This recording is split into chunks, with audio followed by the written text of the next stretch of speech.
ഇതാ ബില്ല്. 360 രൂപയോ? അതെ. ഇപ്പൊ തരുന്നുണ്ടോ? നേരം പോയി സാറേ. നാളെ വരുമ്പോ പൈസ എടുത്തു വെച്ചേക്കണേ.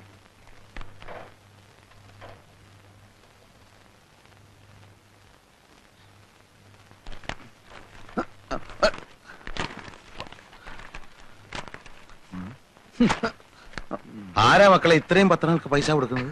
അമ്മയാണച്ചാ. മാസം 360 രൂപയോ? അവൻ വരുത്തുന്ന മൂരാച്ചി പത്രങ്ങൾ നിർത്തിയേക്കച്ച. ഞാൻ അയക്കുന്നത് ഇന്ന് ഇത്രയും രൂപ എങ്ങനെ ഭാനു പത്രത്തിന് കൊടുക്കുന്നെന്ന് എനിക്ക് മനസ്സിലാകത്തത്. അത് അച്ഛാ, ഞാൻ ഇവിടുന്ന് അങ്ങനെ അധികം ഭക്ഷണമൊന്നും കഴിക്കുന്നില്ലല്ലോ. പാർട്ടി ഓഫീസിലെ പരിപ്പോടെയും ചായ മാത്രമേ ഉള്ളൂ. ഞങ്ങൾ അധ്വാനിക്കുന്ന ജനവിഭാഗമാണല്ലോ. ഇത് അമ്മ എന്റെ ഭക്ഷണത്തിൽ നിന്ന് ലാഭിക്കുന്നതാ. ബഡ്ജറ്റിൽ ഗംഭീര നികുതി ഇളവ്. കഴിഞ്ഞ സർക്കാർ പാവങ്ങളുടെ മേൽ അടിച്ചേൽപ്പിച്ചിരുന്ന അമിത നികുതികൾ റദ്ദാക്കിക്കൊണ്ടതാണ് പുതിയ സർക്കാരിന്റെ ബഡ്ജറ്റ്. വിപ്ലവാത്മകമായ നികുതി ഇളവുകളാണ് പുതിയ സർക്കാർ പ്രഖ്യാപിച്ചിട്ടുള്ളത്. ഉള്ളിയുടെ വില കുതിച്ചുയർന്നു. കൊച്ചി ആഗസ്റ്റ് 17. 3 മാസം മുൻപ് വരെ 40 കിലോ അടങ്ങുന്ന ഒരു ചാക്ക് വലിയ ഉള്ളിക്ക് 70 രൂപയായിരുന്നത് പുതിയ സർക്കാർ വന്നതിന് ശേഷം 8 ഇരട്ടിയായി വർദ്ധിച്ച് 540 രൂപയായിരിക്കുന്നു. പാവങ്ങൾ ഇനി അങ്ങോട്ട് ഉള്ളിയില്ലാതെ ജീവിക്കേണ്ടി വരുന്ന ഒരു സ്ഥിതിവിശേഷമാണ് സംസ്ഥാനത്ത് സംജാതമായിരിക്കുന്നത്. നിത്യോപയോഗ സാധനങ്ങളായ വെണ്ണ, ചീസ്, ചീപ്പ്, കത്രിക തുടങ്ങിയവയുടെയും വില കുറഞ്ഞു. പൗഡർ, സുഗന്ധദ്രവ്യങ്ങൾ, തുണി തിന്നാൻ ഉപയോഗിക്കുന്ന സൂചി തുടങ്ങിയവയുടെയും വില കുറച്ചു. ഇനി ജനങ്ങൾക്ക് രാവിലെ ഉച്ചക്കും രാത്രിയിൽ ഇഷ്ടം പോലെ സൂചി വാങ്ങി തിന്നാലോ. അച്ഛ, ഇത് കണ്ടോ? ക്രമസമാധാന നില ആകെ തകരാറിലായിരിക്കാണ്. പോലീസ് നിർവീര്യമായി നിൽക്കുക. പഴയ സർക്കാർ തന്നെയാണ് അധികാരത്തിലിരിക്കുന്നതെന്ന് കരുതിയാണ് പോലീസിന് യാതൊരു ജാഗ്രതയും ഇല്ലാത്തതെന്ന് മുഖ്യമന്ത്രി. എല്ലാം ശരിയായി വരാൻ കുറച്ച് സമയം പിടിക്കും. ഇന്ന് സ്കൂൾ സമരം വല്ലതും ഉണ്ടോ പത്രത്തില്? ഇന്നൊന്നും കാണുന്നില്ല. പക്ഷേ വലിയൊരു സമരം വരാനിരിക്കുന്നുണ്ട്. എല്ലാം തകിടം മറിക്കുന്ന വിമോചന സമരം. ഒരു ബസ് കണ്ടക്ടറും സ്കൂൾ കുട്ടിയും തമ്മിൽ എന്താ പ്രശ്നമുണ്ടെന്ന് കേട്ടു. ഇന്ന് സമരമൊന്നും ഇല്ലല്ലേ? കഷ്ടായിപ്പോയി. വോട്ട് ചെയ്ത് ജയിപ്പിച്ച ജനങ്ങൾ പാഠം പഠിക്കുമെന്ന് പ്രതിപക്ഷ നേതാവ്.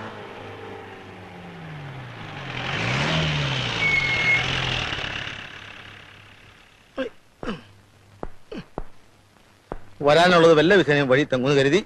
പക്ഷെ നടന്നില്ല. കാലിന് എന്ത് പറ്റിയാണെന്താ? കാലിനെ പറ്റിയത് വെളിയിൽ നിന്നുള്ള കാഴ്ചയാ. ഷർട്ടൂരിയാൽ ദേഹാസകലം നീലിച്ച പാടുകളാ. ദോഷം പറയരുതല്ലോ. വളരെ ബുദ്ധിപൂർവമായ നീക്കത്തിലൂടെയാ അവരെന്നെ പെരുമാറിയത്. INSPയുടെ ജാഥയ്ക്ക് നേരെ കല്ലേറുണ്ടാവുന്നും പ്രൊട്ടക്ഷൻ കൊടുക്കണമെന്നും സർക്കിൾ എന്നെ വിളിച്ചു പറഞ്ഞു. പക്ഷെ ജാഥയ്ക്ക് നേരെ കല്ലേറുണ്ടായില്ല, എനിക്ക് നേരെ ഉണ്ടായി. എല്ലാ ഏർപ്പാടുകളും ഇവര് തന്നെ ചെയ്തതാ.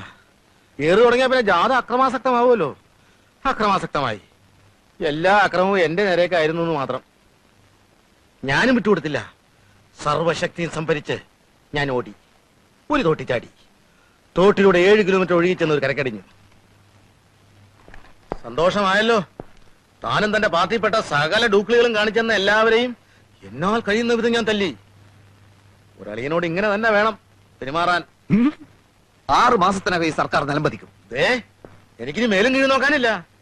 പ്രമോഷൻ, CMന്റെ സെക്യൂരിറ്റി ചീഫ്, എന്തെല്ലാം പ്രലോഭനങ്ങളായിരുന്നു. നേര് പറഞ്ഞാ ഞാനിവിടെ വന്നത് നിന്നെ കാണാൻ വേണ്ടിട്ടാ. ഇടിവെട്ടിയവനെ പാമ്പ് കടിച്ചെന്ന് പറഞ്ഞ കൂട്ടത്തില് തല്ലും മേടിച്ച് സ്റ്റേഷൻ ചെന്നപ്പോ അവിടെ കിടക്കുന്നു മനോഹരമായ ഒരു ട്രാൻസ്ഫർ ഓർഡർ. കാസർഗോഡ് ജില്ലയിലെ ഏതോ ഒരു കാട്ടിലേക്ക്. പറയാൻ എനിക്ക് അർഹതയില്ല. എന്നാലും എന്നെ രക്ഷിക്കാൻ വല്ലതും ചെയ്യാൻ പറ്റുമെങ്കിൽ ചെയ്യാം. അല്ലേ ഞാൻ പോട്ടെ. ആനന്ദ, നീ ഇരിക്കാനൊന്നും നേരമില്ല. നാളെ ജോയിൻ ചെയ്യണം. ആനന്ദൻ മോനെ ലതയും കുഞ്ഞുങ്ങളും. അതിനെപ്പറ്റി ഒന്നും ചോദിക്കണ്ട, എനിക്ക് ഭ്രാന്തായി പോവും. ആനന്ദ, നീ പോവാണോ? ചായ എടുക്കണ്ടേ? വേണ്ട വേണ്ട. അയ്യോ, നിന്റെ കാലിൽ എന്ത് പറ്റി? ഒന്നും പറ്റിയതല്ല. ഞാനേ ഒരു നാടകത്തിൽ ചട്ടുകാരനായിട്ട് അഭിനയിക്കുന്നുണ്ട്. അതിന്റെ റിഹേഴ്സൽ എടുത്തോണ്ടിരിക്കുക.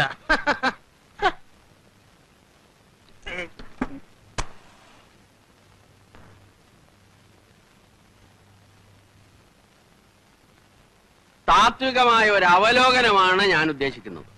ഒന്ന്, വിഘടനവാദികളും പ്രതിക്രിയാവാദികളും പ്രഥമദൃഷ്ട്യാ അകൽച്ചയിലായിരുന്നെങ്കിലും അവർക്കിടയിലുള്ള അന്തർധാര സജീവമായിരുന്നു എന്ന് വേണം കരുതാൻ. ഒന്ന്, ബൂർഷ്വാസികളും തക്കം പാർത്തിരിക്കുകയായിരുന്നു. അങ്ങനെയാണ് തെരഞ്ഞെടുപ്പ് നമുക്ക് പ്രതികൂലമായി ഭവിച്ചത്. അതാണ് പ്രശ്നം. മനസ്സിലായില്ല. അതായത് വർഗാധിപത്യവും കൊളോണിയലിസ്റ്റ് ചിന്താസരണികളും റാഡിക്കലായിട്ടുള്ള ഒരു മാറ്റമല്ല. ഇപ്പൊ മനസ്സിലായോ എന്തുകൊണ്ട് നമ്മൾ തോറ്റു എന്നുള്ളത്? ലളിതമായിട്ട് പറഞ്ഞാൽ എന്താ? ഈ പ്രതിക്രിയാവാദകവും കൊളോണിയലിസവും എന്നൊക്കെ പറഞ്ഞ് വെറുതെ കൺഫ്യൂഷൻ ഉണ്ടാക്കുന്നതിനാ. ഉത്തമം ഉണ്ടാതിരിക്കും. സ്റ്റഡി ക്ലാസ്സിലൊന്നും കൃത്യമായി വരാത്തതുകൊണ്ടാണ് നിനക്കൊന്നും മനസ്സിലാവാത്തത്. കോട്ടപ്പള്ളിക്ക് മനസ്സിലായോ? എങ്കിലും ഒന്ന് പറഞ്ഞാൽ നാട്ടെ, നമ്മൾ എന്തുകൊണ്ട് തോറ്റു? കുമാരപിള്ള സാറ് നമ്മുടെ താത്വിക ആചാര്യനാണ്. തൽക്കാലം അദ്ദേഹം പറയുന്നത് നമ്മൾ കേട്ടാ മതി. എടോ ഉത്തമ, ഉൾപാർട്ടി ജനാധിപത്യം അനുവദിച്ചിട്ടുണ്ട്, ശരിയാ. നമ്മളെല്ലാവരും ഒരുമിച്ചിരുന്ന് ദിനേശ് വേടി വലിക്കുന്നതും അതുകൊണ്ടാണ്. എന്ന് വെച്ച് പാർട്ടിയിലെ ബുദ്ധിജീവികളെ ചോദ്യം ചെയ്യരുത്, മനസ്സിലായോ? ഒരു കാര്യം ഞാൻ പറയട്ടെ. പറയൂ. നമ്മുടെ പാർട്ടിക്ക് അടിത്തറയില്ല. പണ്ടൊക്കെ നമ്മുടെ പാർട്ടി എന്ന് പറഞ്ഞാൽ നാട്ടിൽ ആരെങ്കിലും മരിച്ചാൽ അവിടെ ഓടിയെത്തി വിറക് വെട്ടിക്കൊടുക്കും, കുഴി വെട്ടിക്കൊടുക്കും. ഒരു വീട്ടിൽ ഒരു കല്യാണം വന്നാൽ ആദ്യാവസാനം നമ്മളവിടെ ഉണ്ടാവും. ഡോക്ടറെ വിളിക്കാനും രോഗിയെ ആശുപത്രിയിൽ എത്തിക്കാനും മുൻപന്തിയിൽ കാണും. ഇപ്പോഴതൊന്നും ഇല്ല. അതുകൊണ്ടാണ് ഞാൻ പറഞ്ഞത് RDPക്ക് അടിത്തറയില്ലെന്ന്. നിങ്ങളോട് അവിടെ ഇരിക്കാനാ പറഞ്ഞത്. അച്ചടക്കമില്ലാതെ പെരുമാറിയാൽ അറിയാലോ, ഞങ്ങളത് പഠിപ്പിക്കും. ക്രിയാത്മകമായ ഈ ചർച്ചയിലൂടെ ഉരുത്തിരിഞ്ഞു വന്ന ഒരു കാര്യം ഞാൻ പറയാം. ഒന്ന്, INSP, അതായത് നമ്മുടെ പ്രധാന എതിരാളി. അവരിൽ ചില കൊള്ളാമെന്ന ചെറുപ്പക്കാർ രംഗത്ത് വന്നിട്ടുണ്ട്. ആളുകൾക്ക് അവരോട് വലിയ മതിപ്പാ. ആ മതിപ്പ് പൊളിക്കുകയാണ് നമ്മൾ ചെയ്യേണ്ടത്. വളരെ കറക്റ്റ്. ഏതെങ്കിലും രീതിയിൽ വല്ല പെണ്ണുകേസിലോ ഗർഭക്കേസിലോ അവരെ പെടുത്തി നാറ്റിക്കുകയാണ് ചെയ്യേണ്ടത്. ജനങ്ങൾ അവരെ കാർക്കിച്ചു തുപ്പുന്ന ഒരു പരിസ്ഥിതിയിൽ എത്തിച്ചാൽ നമ്മൾ ജയിച്ചു. 6 മാസത്തിനുള്ളിൽ നമുക്ക് നഷ്ടപ്പെട്ടതെല്ലാം വീണ്ടെടുക്കാം.